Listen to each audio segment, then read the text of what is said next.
بسم اللہ الرحمن الرحیم۔ آج مسلمانوں کی یہ حالت ہے کہ ان پر عالم کفر خوش ہے کہ انہیں مسلکی گروہی اختلاف و انتشار نے پراگندہ کر دیا ہے۔ مادیت کا غلبہ روز بروز مستحکم ہوتا جا رہا ہے اور روحانیت اپنی بساط لپیٹتی جا رہی ہے، جس کے نتیجے میں حریت، بصیرت جیسی نعمتیں بھی مفقود ہو گئی ہیں۔ اللہ تعالیٰ نے فرمایا، ان اللہ لا یغیر ما بقوم حتی یغیروا ما بانفسہم، یعنی بے شک اللہ کسی قوم کی حالت نہیں بدلتا جب تک وہ خود اپنے آپ کو نہ بدل ڈالے۔ افسوس کعبہ کے پاسبان غفلت کی نیند میں ہیں، انہیں استعماری قوتوں کے مرکز اسلام کی جانب اٹھتے ناپاک قدموں کی چاپ ہی سنائی نہیں دے رہی۔ دنیا کی خلافت و امامت سے مسلم دنیا محروم کیوں ہیں؟ نہ صرف محروم بلکہ اب دنیا کی مظلوم ترین قوم بن چکی ہیں۔ باطل قوتیں مسلم قوم اور مسلمان ملکوں کو سرے سے مٹانے کے منصوبہ بہت پہلے ہی بنا چکی ہیں۔ اب اعلانیہ ان منصوبوں کو روبہ عمل لایا جا رہا ہے۔ دنیا میں ہمیشہ وہی ملک و قوم ترقی پر پہنچی جس نے تجارت کو فروغ دیا، جس نے بین الاقوامی تجارت میں اپنا سکہ منوایا۔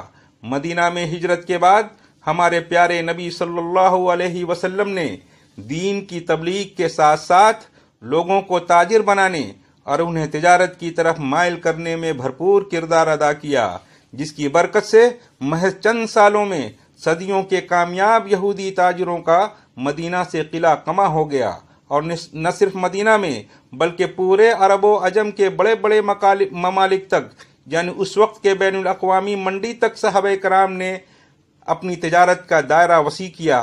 جن 10 صحابہ کرام کو حضور اکرم صلی اللہ علیہ وسلم نے جنت کی بشارت دی، ان میں 5 اس وقت کے بڑے بڑے تاجر تھے جن کی تجارت اس وقت کی معروف دنیا تک پھیلی ہوئی تھی۔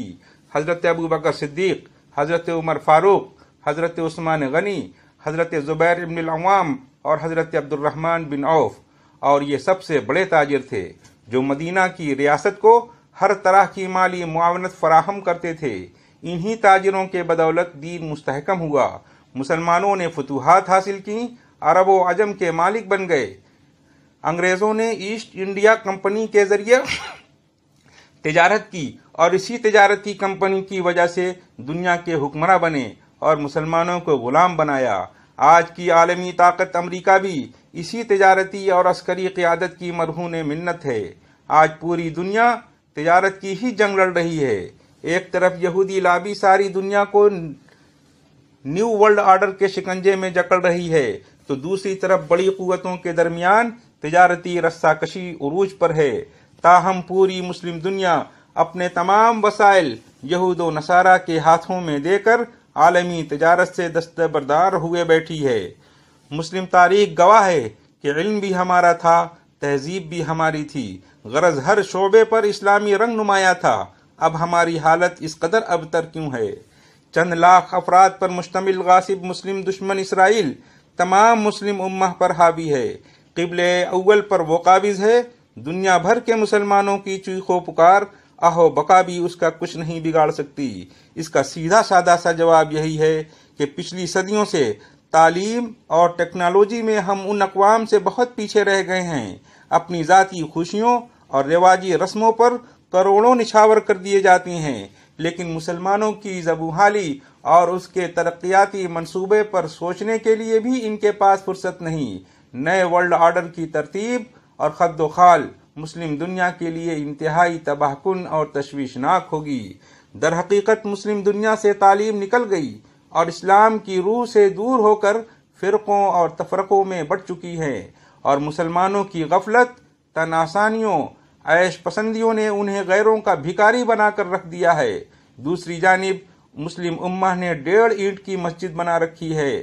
اللہ اور اس کے رسول کی تعلیمات کو فراموش کر کے کام کا پورا میدان مشرک اقوام کے لیے کھلا چھوڑ دیا ہے۔ جب ہم نے فکر و نظر کا دامن چھوڑا تو ہم سے زمانے کی امامت بھی چھین لی گئی۔